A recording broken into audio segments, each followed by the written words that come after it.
నమస్తే, welcome to Abhinav Bharat morning edition. ఈరోజు ఏపీలో వచ్చిన సాక్షి, ఆంధ్రజ్యోతి పేపర్లను ఒకసారి కనుక మనం గమనిస్తే, ముందుగా సాక్షి తీసుకుంటే ఇందులో కోరుకొండ, ఇచ్చాపురం, గాజువాక ఎన్నికల సభల్లో సీఎం వైఎస్ జగన్ చేసిన ప్రసంగానికి సంబంధించి మెయిన్ బ్యానర్ ఐటమ్ ఒకటేశారు. అది పథకాలను అడ్డుకున్న గెలుపును ఆపలేరు, జూన్ 4న మళ్ళీ మీ బిడ్డే వస్తాడు, విశాఖ నుంచే పాలనా ప్రమాణ స్వీకారం చేస్తాడు అని ఆ సభలో జగన్ చెప్పిన దాన్ని ప్రచురించారు. ఇక మన ప్రభుత్వం మళ్ళీ రాగానే వారంలో అన్ని బటన్లు క్లియర్ చేస్తా అని జగన్ చెప్పుకొచ్చారు. ఎన్నికలు వచ్చాయని నొక్కిన బటన్లు కావివి, అన్నీ కొనసాగుతున్న పథకాలే. 5 ఏళ్లుగా ఏటా బటన్లు నొక్కుతూ పేదలకు మంచి చేస్తున్నాం. జగన్ అంటే పథకాలు, బాబు అంటే మోసాలు, కుట్రలు. ముందే క్యాలెండర్ ప్రకటించి మరీ పథకాలతో లబ్ధి చేకూరుస్తున్నాం.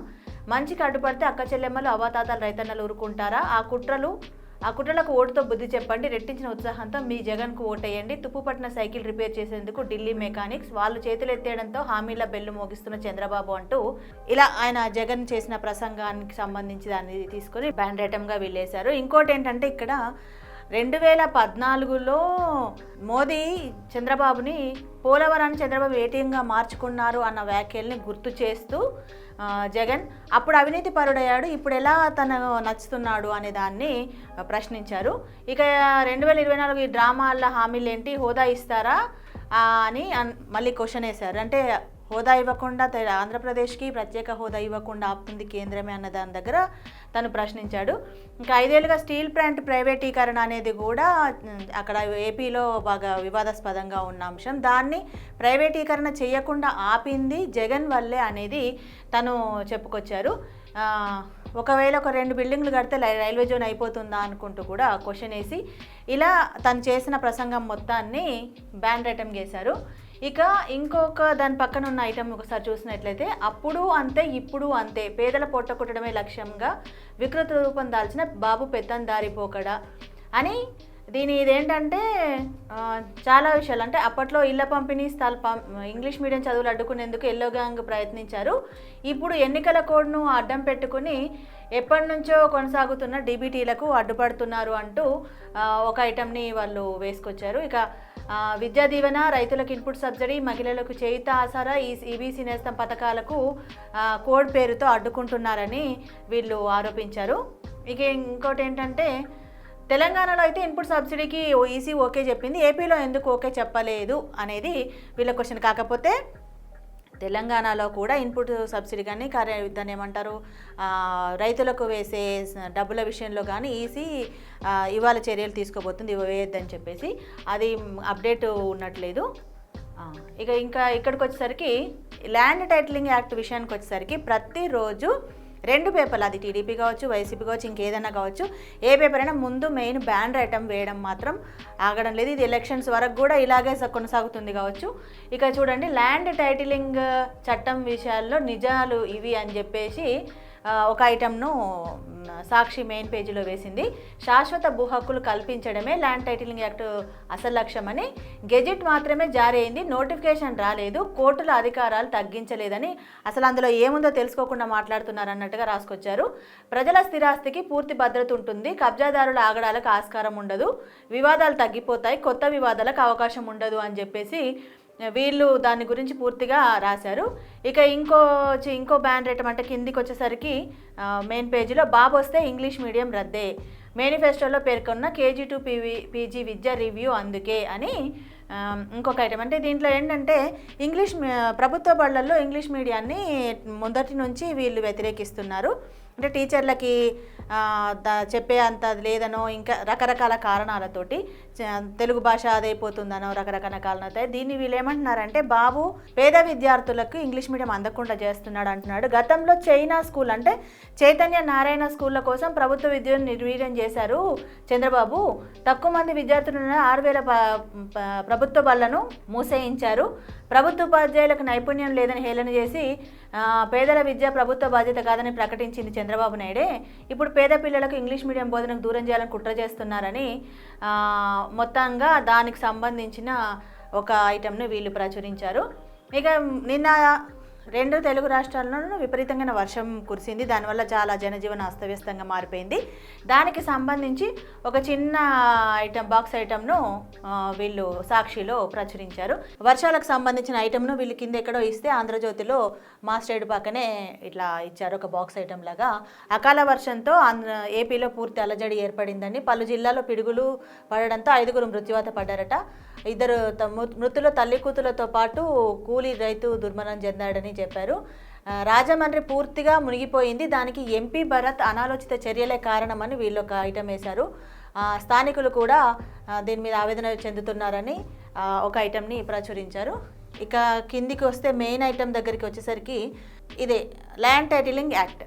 ఇది కూడా దీనికి సంబంధించి వీళ్ళేమో పాజిటివ్గా వేసుకుంటే, వీళ్ళేమో దాన్ని అసలు ల్యాండ్ టైటిలింగ్ యాక్ట్ వల్ల ఎంత నష్టం జరుగుతుంది ఏంది అనే దాంతో భూములతో బంతాట ఆడుతున్నాడు జగన్ అని ఒక మెయిన్ దాన్ని ఏమంటారు బ్యానర్ ఐటమ్ వేశారు వీళ్ళు.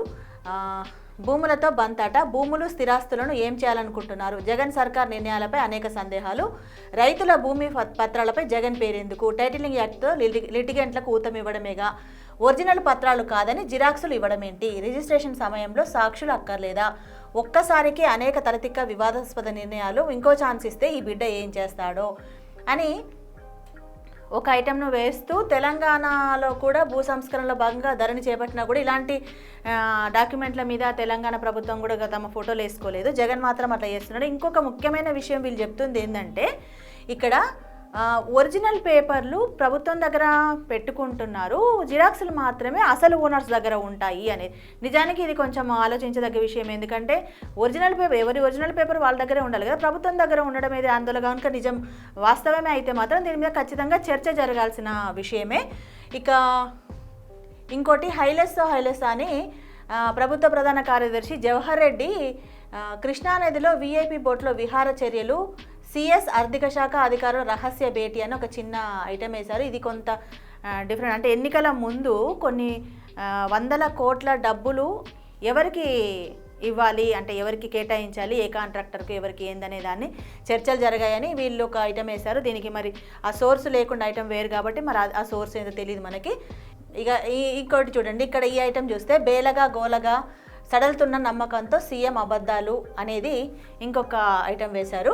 ఇక్కడ సానుభూతి కోసం రకరకాల ప్రయత్నాలు చేస్తున్నారు, ప్రచార సభల్లో వింత వ్యాఖ్యలతో వీరంగం, నన్ను ఓడించేందుకు సిద్ధమయ్యారు, ఢిల్లీ పెద్దలతో కలిసి చంద్రబాబు కుట్ర, నన్ను దెబ్బతీయడానికి టీడీపీ మేనిఫెస్టో, ఊహించని విధంగా ముందుగానే షెడ్యూల్ రావడంతో ఇబ్బంది, స్టీల్ ప్లాంట్ ప్రైవేటీకరణ నా వల్లే ఆగింది, ప్రచార సభల్లో జగన్ ఊవాచ. అంటే జగన్కి ఇంకా తాను ఓడిపోతున్నానని తెలిసి ప్రచార సభల్లో కూటమి చేసిన అక్రమాలు అంటూ ఇలా రకరకాలుగా మాట్లాడుతూ బేలగా మాట్లాడుతున్నాడు, మీ బిడ్డను ఓడించడానికి చూస్తున్నారు అని బేలగా అభ్యర్థిస్తున్నాడు అన్నట్టుగా ఒక ఐటమ్ను వీళ్ళు మెయిన్ పేజీలో ఆంధ్రజ్యోతి ప్రచురించింది. ఇంకా కిందికి వచ్చేసరికి మళ్ళీ ఇంకో ఐటమ్ కూడా దానికి సంబంధించి ల్యాండ్ టైటిలింగ్ యాక్ట్ సంబంధించి ఆంధ్రజ్యోతి వేసింది. జగన్ ల్యాండ్ చట్టంతో సెంటు భూమైనా అమ్ముకోలేం, నేను వచ్చాక కొత్త పాస్బుక్లు అని పవన్ కళ్యాణ్ స్పీచ్ కానీ చంద్రబాబు నాయుడు స్పీచ్ కానీ వేశారు. జగన్ ఫోటోతో ఉన్న వాటిని చించేయండి అని చంద్రబాబు నాయుడు నిన్న సభలో చెప్పారు. ఓటమి భయంతో జగన్లో తీవ్ర నిస్పృహ, డ్రామాలతో ఎవరిని మోసం చేస్తారు, ఆయన మేనిఫెస్టో ఎత్తిపోయింది, వైసీపీకి డిపాజిట్లు కూడా రావు, టీటీడీ సహా అన్ని ఆలయాల ట్రస్ట్ బోర్డుల్లో బ్రాహ్మణులకు సభ్యత్వం, 450 మంది కార్యకర్తలను జైల్లో పెట్టారు, గుండె రగులుతోంది వదిలిపెట్టను, పెద్దిరెడ్డి కొవ్వు కరిగిస్తా, టీడీపీ అధినేత తిరుపతిలో పవన్తో కలిసి భారీ రోడ్ షో, పుంగనూరులోను భారీ బహిరంగ సభ, ఆకు రోడ్లను తొక్కి పడేస్తామని హెచ్చరిక. ఇంకా ఇక్కడ చూడండి, చిన్న బాక్స్ ఐటెంలో కూడా ఆకు రోడ్లకు భయపడతామా, 200 కోట్ల కమిషన్ల కోసం సత్రాలను కూర్చి కొత్తవి కడుతున్నారు, భూమన అభినయ్పై జనసేనాని ధ్వజం, టీడీఆర్ బాండ్ల పేరుతో 2000 కోట్లు నొక్కేశారు, తిరుమల హుండీ కానుకలను దోచేశారు, ఎర్రచందనం స్మగ్లింగ్లో చెవిరెడ్డి కోట్లు గడించారు అని పవన్ వ్యాఖ్యానించారు. దీనికి సంబంధించి అంటే చంద్రబాబు వెంటనే ఇప్పుడు ఎన్నికలు అయిపోయిన తర్వాత కూటమి అధికారంలోకి వస్తుంది, వచ్చిన తర్వాత ఈ ల్యాండ్ టైటిలింగ్ యాక్ట్ సంబంధించి అది మొత్తం ఎత్తేస్తామని, పాస్బుక్లు కూడా కొత్తవి ఇస్తామని, ఒకవేళ ఇప్పుడు ఇచ్చిన పాస్బుక్ల మీద జగన్ ఫోటో ఉంటే అది చింపేయమని చెప్పేసి చంద్రబాబు నాయుడు చెప్తున్న దాన్ని మెయిన్ ఐటెంగా ప్రచురించారు. అంతేకాదు నిన్న దీనికి సంబంధించిన సభలో పవన్ కళ్యాణ్ మాట్లాడుతూ తన ఫ్యామిలీకి సంబంధించి చాలాసార్లు తన ఇబ్బందుల్లో ఉన్నప్పుడు తన భూమి పత్రాలు ఆస్తి పత్రాలు తీసుకెళ్ళి బ్యాంకులో పెట్టి నేను డబ్బులు తెచ్చుకొని సెటిల్మెంట్లు చేసుకున్నాను. ఒకవేళ ఇప్పుడు కనుక ఈ ల్యాండ్ టైటిలింగ్ యాక్ట్ వస్తే నా ఒరిజినల్ పత్రాలు నా దగ్గర ఉండవు, నేను నా ఆస్తి మీద నాకే హక్కు ఉండదు, ఎట్లా నేను పెట్టి నేను డబ్బులు తెచ్చుకుంటాను, ఇది నాకే ఇట్లా అవుతుంది, మరి మిగతా వాళ్ళకి పరిస్థితి ఏంది, ఇట్లాంటిదాన్ని రద్దు చేయాల్సిందని మాట్లాడారు. అది కూడా లోపల పేజీల్లో వీళ్ళు ప్రచురించారు. ఇక ఇంకొకటి ఈసీకి సంబంధించి ఇంకొక న్యూస్ని ఇక్కడ ఇంత నిర్లక్ష్యం అనే పేరుతో ఆంధ్రజ్యోతి వేసింది. 4 కలెక్టర్లు 5 ఎస్పీలకు ఈసీ హెచ్చరించింది. ఏంటంటే ఎన్నికలు ప్రశాంతంగా జరిగేలా చూడాలి, శాంతి భద్రతల బాధ్యత ఎస్పీలదే, కలెక్టర్లు క్షేత్రస్థాయిలో పర్యటించాలి, తేడా వస్తే చర్యలు తప్పవని స్పష్టం చేసింది. 5 జిల్లాల్లో శాంతి భద్రతలపై దృష్టి పెట్టని ఎస్పీలు, వైసీపీకి అనుకూలంగా సీమలో 2 కలెక్టర్లు, ఉత్తరాంధ్ర గోదావరి జిల్లాల్లో మరో 2 నిఘా పెట్టిన కమిషన్, త్వరలో కొందరిపై వేటు. ఈ మధ్య చాలా చూస్తున్నాం, ఏపీలో చాలామంది ఎస్పీలను కానీ కలెక్టర్లను కానీ డిఎస్పీలను కానీ ఉన్నతాధికారులను బదిలీ చేస్తున్నారు, లేదా వాళ్ళని సస్పెండ్ చేస్తున్నారు. కారణం ఏంటంటే ఎన్నికలకు ముందు ఒక 6-7 నెలల ముందు నుంచే వీళ్ళందరినీ తనకు ఎక్కడ ఏ చోట్ల ఉంటే ఎవరు పనికొస్తారన్నట్టుగా జగన్ వాళ్ళని ఆయా చోట్ల నియమించుకున్నారని ఇంకొక వార్త ఉంది. దాని ప్రకారమే ఇప్పుడు ఈసీ కూడా చర్యలు తీసుకుంటుందా అనేది అనిపిస్తుంది.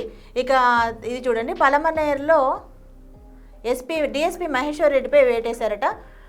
సదుం ఎస్ఐ సైతం బదిలీ, రామచంద్ర యాదవ్పై దాడికి పర్యవసానంగా. అంటే ఎన్నికలు దగ్గర పడుతున్న కొద్దీ ఆయా జిల్లాల్లో ఘోరాలు జరుగుతున్నాయి. అంటే క్రైమ్ జరగడం కానివ్వండి, దాడులు ఇట్లాంటి జరిగినా కూడా వీళ్ళు చూసి చూడనట్టుగా ఉంటున్నారు. కాబట్టి ఈసీ కఠినంగా వ్యవహరించాల్సి వస్తుంది. అంత అత్యవసరం ఏంటి, నిధులు మురిగిపోతున్నాయన్న ప్రభుత్వ వాదన సహేతుకం కాదు అని ఒక చిన్న ఐటమ్ వేసింది. ఎందుకు అంటే ఇది బటన్ నొక్కాము, ఆ డబ్బులు నిధులకు అంటే సంక్షేమ పథకాలకు సంబంధించి బటన్లు నొక్కాము, ఆ నిధులు లబ్ధిదారుల ఖాతాలో పడట్లేదని ఈసీకి జగన్ ప్రభుత్వం ఫిర్యాదు చేయడంతో ఈసీ మీద హైకోర్టు అడిగింది. ఎన్నికలయ్యే వరకు పథకాలు వద్దన్నాం, కాదంటే అత్యవసర కారణం ఏంటో చెప్పాలి, పరిశీలించి తగిన నిర్ణయాన్ని వెల్లడిస్తాం, హైకోర్టుకు నివేదించిన కేంద్ర ఎన్నికల సంఘం వివరాలను తమ ముందుంచాలన్న హైకోర్టు. ఇంకోటి ఇక్కడే పథకాలు ఆపాలని చెప్పలేదు అని మీనా చెప్పిన మాటలు ఇక్కడ రాశారు. కొన్ని రోజుల తర్వాత ఇవ్వమన్నాం, ప్రభుత్వం నుంచి 50 ప్రతిపాదనలు వచ్చాయి, ఆసరా చేయుతపై వివరాలు కోరామని ఆయన చెప్పినట్టుగా ఇది వచ్చింది. అంటే ఇప్పుడు అది కూడా ఇష్యూ చేస్తున్నారు కదా, ఈసీ ఆపితే ఎందుకు ఆపాల్సి వచ్చింది, కావాలనే ఏపీలో మాత్రమే ఆపుతున్నారు, మిగతా స్టేట్స్లో ఆపట్లేదు, కేవలం ప్రతిపక్షాల కుట్రే అని అంటున్న క్రమంలో ఈ వార్త ప్రాముఖ్యత చోటు చేసుకుంది. ఇది ఈరోజు మార్నింగ్ ఎడిషన్లో సాక్షి ఆంధ్రజ్యోతిలో వచ్చిన వార్తల సారాంశం. మళ్ళీ రేపు మార్నింగ్ ఎడిషన్లో మళ్ళీ కలుద్దాం. నాయకులారా, మీ పనితనం మీ అధినాయకులకు తెలియజేయాలనుకుంటున్నారు. ప్రజలారా, మీ సమస్యలను మీ నాయకులకు తెలియజేయాలనుకుంటున్నారు. ప్రజా సమస్యల పరిష్కార వేదిక మీ అభినవ్ భారత్.